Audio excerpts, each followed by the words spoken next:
TNPSC படிக்கிற நண்பர்கள் எல்லோருக்கும் வணக்கம். எக்ஸாமுக்கு இன்னும் 3 மாதம் தான் இருக்குது. 3 மாதத்துக்கு கொஞ்சம் எக்ஸ்ட்ரா டேட் வச்சுருக்கோம். நீங்கள் லாஸ்ட்டாக ஒரு 1 மந்த்தை வந்து நீங்கள் ரிவிஷனுக்கு வச்சுக்கணும். அதைப்படி கால்குலேட் பண்ணும்போது 3 மாதத்துக்கும் கம்மியாக தான் இருக்குது. இந்த 3 மாதத்துக்குள்ளே நீங்கள் எவ்வளோ கவர் பண்ணுறீங்களோ அதை அந்த 1 மாதத்தில் நீங்கள் ரிவிஷன் பண்ணணும்.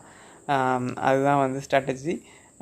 ஸ்டார்டிங்லேயே இதை நான் சொல்லிடுறேன். ஆனால் இந்த 3 மாதத்தில் வந்து நீங்கள் என்னென்னலாம் ஃபாலோ பண்ணணும் அப்படிங்கிறது அதையும் நான் சொல்கிறேன். ஒன்று ஒன்றா பார்ப்போம். ஃபஸ்ட்டு வந்து extra care for week grammar topics. நீங்கள் தமிழில் இலக்கணம் படிக்கும்போது ஒரு சில இதெல்லாம் வந்து உங்களுக்கு அரைகுறையாக புரிஞ்சிருக்கும், இல்லைனா மனசில் நிற்காமல் இருக்கும். ஒரு சிலது வந்து மனப்பாடம் பண்ணுற மாதிரி இருக்கும், பொருட்கள்லாம் மனப்பாடம் பண்ணுற மாதிரி இருக்கும்.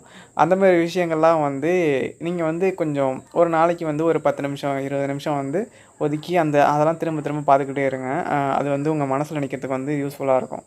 அதே மாதிரி தமிழ் படிக்கிறீங்கன்னா வந்து தமிழ் வந்து ஒரு 3 to 4 மணி நேரம் வரைக்கும் படிங்க. ஏன்னா வந்து 3 to 4 மணி நேரங்கிறது வந்து தமிழுக்கு வந்து அவசியமானது.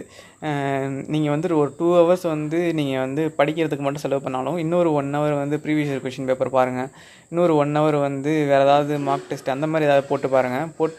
இந்த மாதிரி நீங்கள் பார்த்துக்கிட்டே இருக்கும்போது தான் வந்து உங்களுக்கு கொஞ்சம் அந்த கிராமரில் உங்களால் ஸ்ட்ராங்காக முடியும். நம்ம வந்து படிச்சுக்கிட்டே இருந்தோம்னா, வெறுமனே படிச்சுட்டே மட்டும் இருந்தோம்னா வந்து ரொம்ப இதாக இருக்கும். நம்ம ஜிஎஸ்னால் வந்து படிச்சுட்டு நம்ம சொல்லி பார்த்து ரீகால் பண்ணிக்கலாம், இல்லை எழுதி பார்த்து கூட ரீகால் பண்ணிக்கலாம். ஆனால் வந்து இலக்கணம் அதிகமாக இருக்கிறதுனால தமிழில் வந்து நம்ம வந்து இந்த மாதிரி டெஸ்ட்டு போட்டு தான் நம்மளை வந்து ரிவிஷன் பண்ணிக்கணும். அதுதான் வந்து கரெக்டான மெத்தடாகவும் இருக்கும்னு நினைக்கிறேன். அதனால் வந்து நீங்கள் அதுக்கும் தனியாக டைம் ஒதுக்குங்க. அதையுமே பார்த்துக்கோங்க. நீங்கள் வந்து ஒரு நாளைக்கு ஒரு 2 மணி நேரம் படிக்கிறீங்கன்னா எக்ஸ்ட்ரா ஒரு 1 hour 2 hour வந்து ப்ரீவியஸ் கொஷின் பேப்பர் இல்லை ஏதாவது ஃப்ரீ டெஸ்ட் அந்த மாதிரி ஏதாவது போட்டு பாருங்கள். நான் முன்னாடி சொன்ன மாதிரியே தான் ப்ரீவியஸ் இயர் கொஷின் பேப்பர் வந்து ரெகுலராக பார்த்துக்கிட்டே இருங்க. ஏன்னா வந்து நமக்கு எப்படி கொஷின் கேட்டிருக்காங்க, எந்த மாதிரிலாம் வரும் அப்படிங்கிறத தெரிஞ்சுக்கிறது. அதுக்கப்புறம் வந்து ரிப்பீட் ஆகும் கொஷின், அந்த கொஷினே கூட ரிப்பீட் ஆகும். அதுக்காகவும் வந்து ப்ரீவியஸ் இயர் கொஷின் பேப்பர் ரொம்பவே முக்கியம். நம்ம ப்ரீவியஸ் இயர் கொஷின் பேப்பரை பார்க்குறதுனால வந்து முன்னாடியே இருந்த பெனிஃபிட்ஸை விட இப்போ வந்து அதிகமாக இருக்குது அப்படி தான் சொல்லணும். நமக்கு வந்து பார்க்க வந்து அதை இன்னும் வந்து நல்லா நம்மளால் பர்ஃபார்ம் பண்ண முடியும். அதனால் ப்ரீவியஸ் கொஷின் பேப்பர் பார்க்குறது வந்து வழக்கமாக வச்சுக்கோங்க. டாபிக் வைஸாக கூட நிறைய பேர் வந்து போடுறாங்க யூடியூப்பில், அதையுமே வந்து பார்த்து ஃபாலோ பண்ணிக்கோங்க. அடுத்து வந்து ஸ்கூல் புக் வந்து A to Z படிக்கணும் அப்படிங்கிற மாதிரி போட்டிருக்கேன். ஆனால் வந்து இது எல்லாமே படிக்காதீங்க. நீங்கள் ஒரு பிகினராக இருக்கீங்கன்னா நீங்கள் சிலபஸ் வைஸ் கம்ப்ளீட் பண்ணுறதே ஃபோக்கஸ் பண்ணுங்கள். சப்போஸ் நீங்கள் வந்து ஆல்ரெடி படிச்சுட்டு இருக்கீங்க அப்படின்னா வந்து ஆல்ரெடி நான் 6th to 10th புக்கெலாம் முடித்து வச்சுருக்கேன் அப்படிங்கிறவங்க மட்டும் வந்து படிங்க. ஒரு நாளைக்கு ஒரு 1 hour 30 minutes வந்து செலவு பண்ணி புக் வைஸாக படிங்க. எல்லாத்தையுமே A to Z முன்னாடி எப்படி படிப்போம் அதே மாதிரியே படிங்க. இது வந்து ஆல்ரெடி படித்தவங்களுக்கு தான் சொல்கிறேன். கம்ப்ளீட் முடிக்க போகிறவங்க, சிலபஸை முடிக்க போகிறவங்க, இல்லை ஏற்கனவே நான் படிச்சிருக்கேன் அப்படிங்கிறவங்களுக்கு மட்டும் நான் சொல்கிறேன். பிகினராக இருந்தால் நீங்கள் வந்து சிலபஸ் வைஸ் மட்டும் ஃபோக்கஸ் பண்ணுங்கள். ஏன் நான் அதை சொல்கிறேன்னா வந்து ஒரு சில விஷயம்லாம் வந்து நம்ம கம்ப்ளீட்டாக புக்கை படித்தா தான் வந்து நமக்கு வந்து அந்த 95+ அதை கிராஸ் பண்ண முடியும். அதுக்காக தான் வந்து இதை சொல்கிறேன். சப்போஸ் நீங்கள் பிகினராக இருக்கீங்கன்னா அந்த ஒரு கொஷின் 2 கொஷினுக்காக நீங்கள் வந்து இதை செலவு பண்ணணுன்னு அவசியம் இல்லை. ஆனால் வந்து சப்போஸ் நீங்கள் ஏற்கனவே படிச்சிருக்கீங்கன்னா நீங்கள் இதை வந்து ட்ரை பண்ணி பாருங்கள். அட்லீஸ்ட் உங்களால் முடியல, அந்தளவுக்கு டைம் ஒதுக்க முடியலனா அட்லீஸ்ட் ஒரு நாளைக்கு ஒரு இயலாவது வந்து படிக்க ட்ரை பண்ணி பாருங்கள். அது உங்களுக்கு வந்து மார்க் பூஸ்ட் பண்ணுறதுக்கு ரொம்பவே யூஸ்ஃபுல்லாக இருக்கும். சிலபஸ் ஆல்ரெடி முடித்தவங்க அவர் வந்து சிலபஸ் ஒரு 70% 80% முடித்தவங்க வந்து இதை ட்ரை பண்ணி பாருங்கள். அடுத்து வந்து ஜிஎஸ்சில் பார்த்தீங்கன்னா முக்கியமான ஒரு சில டாபிக்ஸ்லாம் இருக்குது. Tamil Nadu history, polity, economics, Tamil Nadu administration, இதெல்லாம் வந்து நல்லா தரவு பண்ணி வச்சுக்கோங்க. எல்லா டேட்டாஸும் ஞாபகம் இருக்கிற மாதிரி பார்த்துக்கோங்க. ஏன்னா வந்து தமிழில் 100 கொஷின், மேக்ஸில் 25 கொஷின்னு வச்சுக்கோங்க. இதுலேருந்து தமிழ்நாடு ஹிஸ்ட்ரியிலேருந்து ஒரு 20 கேட்குறாங்க, பாலிட்டிலேருந்து 15 கேட்குறாங்க, எக்கனாமிக்ஸ் அண்ட் தமிழ்நாடு அட்மினிஸ்ட்ரேஷனில் 20 கேட்குறாங்க. இப்போ இது மட்டும் கூட்டினீங்கன்னா 20 40 55 வருது. இது மட்டுமே போட்டிங்கன்னா கூட 175 வருது. சாரி 170 வருதா, 125 160 170, ஆமாம் 170 வருது. இதுலேயே வந்து நம்மளால் கட் ஆஃப் கிட்ட வர முடியுது. அப்படி பார்க்கும்போது வந்து இந்த சப்ஜெக்ட்லாம் எவ்வளோ முக்கியம் அப்படின்னு பார்த்துக்கோங்க. இது நீங்கள் ஃபாலோ பண்ணணும். இதில் மிஸ் ஆகிற கொஷின்ஸை இங்கேருந்து எடுக்கிற மாதிரி, இது 2இதுலேருந்து எடுக்கிற மாதிரி பார்த்துக்கோங்க. அதுதான் வந்து கரெக்டான விஷயம். கரெக்டான விஷயங்கிறத விட ஒரு ஸ்ட்ராட்டஜின்னு வச்சுக்கலாம்.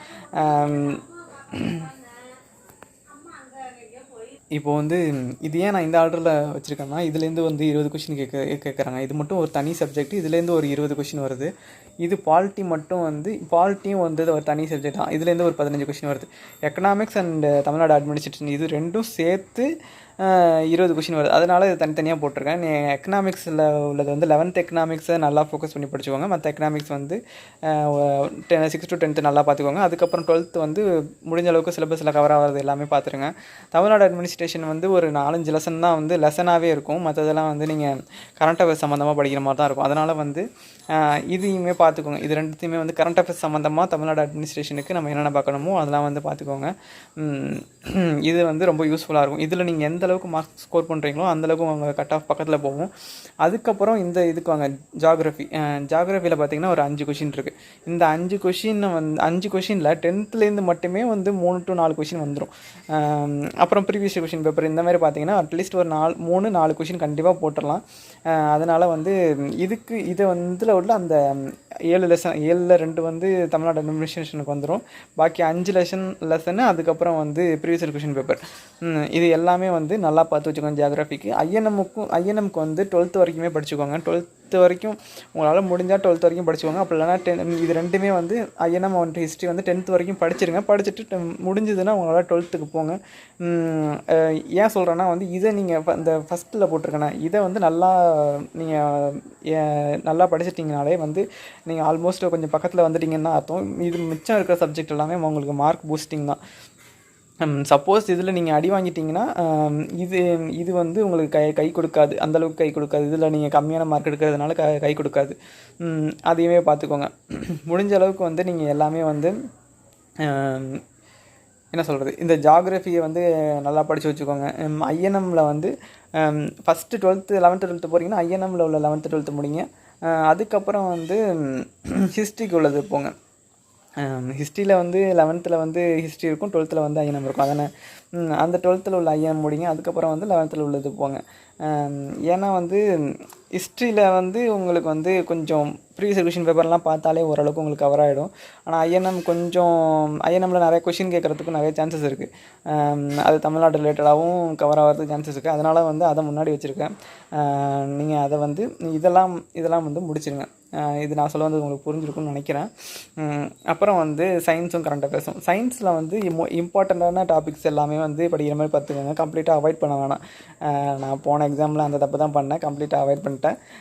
அந்த தப்பை வந்து இந்த வாட்டி நான் பண்ணக்கூடாதுன்னு நினச்சிருக்கேன். அதனால தான் சயின்ஸ்லேயும் முக்கியமான டாபிக்ஸ்லாம் வந்து படிக்கணும். முக்கியமான டாபிக்ஸ் மட்டும் படிச்சுட்டு ஒரு 2 டைமாவது ஒரு ரிவிஷன் வச்சுட்டு அதுக்கப்புறமாவது கரண்ட் அஃபேர்ஸ் வந்து இப்போ தமிழ்நாடு ரிலேட்டடாக வந்து பட்ஜெட்டு அது இதுன்னு போயிட்டுருக்கு. அது எல்லாமே நம்ம வந்து படிக்கிற மாதிரி தான் இருக்கும். அட்லீஸ்ட் முக்கியமானது மட்டுமாவது படிச்சுட்டு போகணும். சிலபஸ் வைஸாக ஒரு 6 மாதத்துக்கு முக்கியமாக என்னென்னலாம் கவர் பண்ண முடியுமோ அது எல்லாத்தையும் கவர் பண்ணிவிட்டு கரண்ட் அஃபேர்ஸையுமே வந்து ஒரு 2-3 ரிவிஷன் அடிச்சுட்டு அதுக்கப்புறமா தான் நம்ம எக்ஸாமுக்குள்ளே போகணும். நம்ம வந்து இதை நம்பியிருப்போம், ஆனால் வந்து இதில் ஏதாவது கால வாரினா கூட நம்ம இது ரெண்டுத்தில் வந்து காப்பாற்றுற மாதிரி தான் வந்து படிக்க போகிறோம். இதுதான் வந்து என்னோடய ஸ்ட்ராட்டஜி.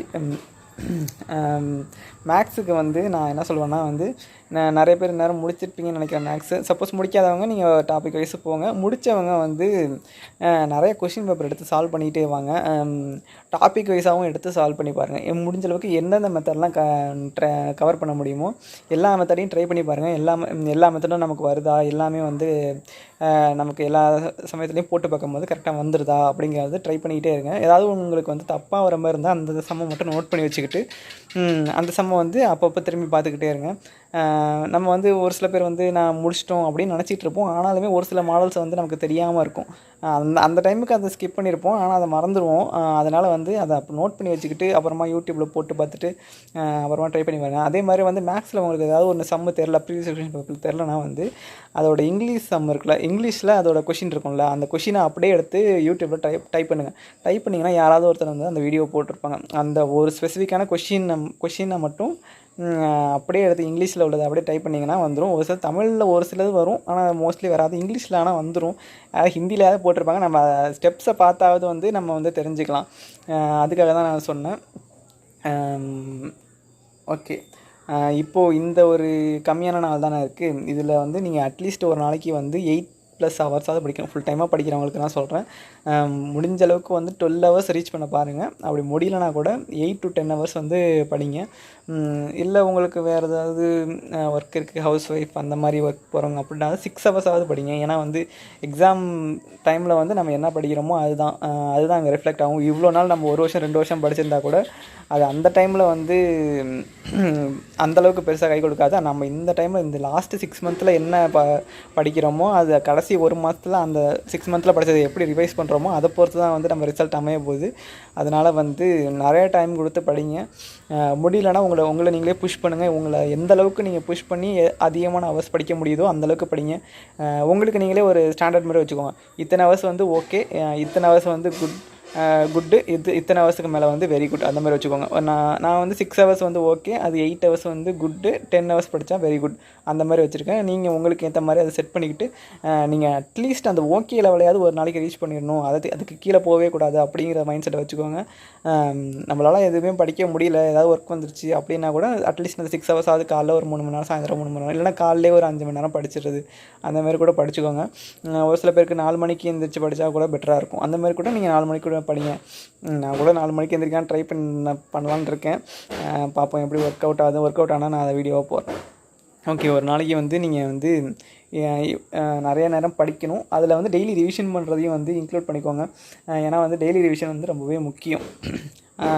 டெய்லி படிக்கிறத டெய்லி ரிவிஷன் பண்ணுங்கள். அதே மாதிரி வீக்லி ஒன்ஸ் ரிவிஷன் பண்ணுங்கள். அப்புறம் மந்த்லி ஒன்ஸ் ரிவிஷன் பண்ணுங்கள். இந்த மாதிரி ரிவிஷன் அதிகமாக பண்ணுங்கள். ஏன்னா வந்து படிக்க மறந்துக்கிட்டே இருக்கும். அது எல்லாருக்குமே உள்ளது தான். மறக்குது அப்படிங்கிறது வந்து ஒரு சைடு வந்து ஒரு சில விஷயம் நமக்கு ஞாபகம் இருக்கும், ஒரு சில விஷயம் வந்து எக்ஸாமில் ஞாபகம் இல்லாமல் போகிறதுக்கு நிறைய சான்சஸ் இருக்குது. சொல்லப்போனால் இயர்ஸ் தான் வந்து மோஸ்ட்லி மறந்து போயிடும். இயர்ஸும் நம்பர்ஸும் தான் மறந்து போயிடும். அதை வந்து நல்லா படித்து வச்சுக்கோங்க. உங்களுக்கு நிறையா எவ்வளோ படித்தாலும் மறந்துகிட்டே இருக்கிறோன்னா ஒரு பேப்பரில் எழுதி ஒட்டி வச்சுருங்க, செவத்தில் ஒட்டி வச்சுருங்க. அதை அப்போ போய் பார்த்துக்கோங்க. இது வந்து நானுமே இப்போ ட்ரை பண்ணலான்ட்டு இருக்கேன். நான் 2-3 ஒட்டி வச்சு அந்த மாதிரி படிச்சுட்டு இருக்கேன். லாஸ்ட் டெஸ்ட்டு கூட யூஸ்ஃபுல்லாக இருந்துச்சு அது. நீங்களும் அந்த மாதிரி ட்ரை பண்ணி பாருங்கள். இதை நான் சொல்லணும்னு நினச்சேன். முடிஞ்ச அளவுக்கு வந்து எல்லாமே நல்லா பண்ணுங்கள், எல்லாம் நல்லா படிங்க. இந்த லாஸ்ட்டு 3 மந்த்ஸை நல்லா யூஸ் பண்ணிக்கோங்க. நீங்கள் முடிஞ்ச அளவுக்கு இந்த 3 மாதத்துக்குள்ளே எவ்வளோ கவர் பண்ண முடியும் கவர் பண்ணிட்டு லாஸ்ட்டு 1 மந்த் வந்து ரிவிஷனுக்கு வச்சுக்கோங்க.